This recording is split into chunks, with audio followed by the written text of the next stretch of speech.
So what's up everyone, and welcome back to our channel in another tutorial. If you want to improve your email deliverability and stop others from spoofing your domain, here's how to set up an SPF record for Google Workspace.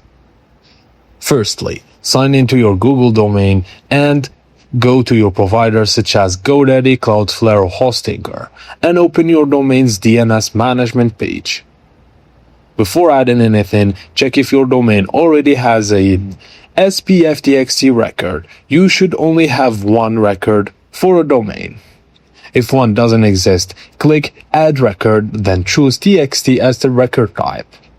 Set the host to @ and for the value, enter Google's recommended SPF record. Leave the default TLL value, then save the record. Wait for the DNS changes to propagate, and this can take anywhere from a few minutes to several hours. Finally, use an SPF lookup tool to verify that your SPF record is published correctly and passes validation.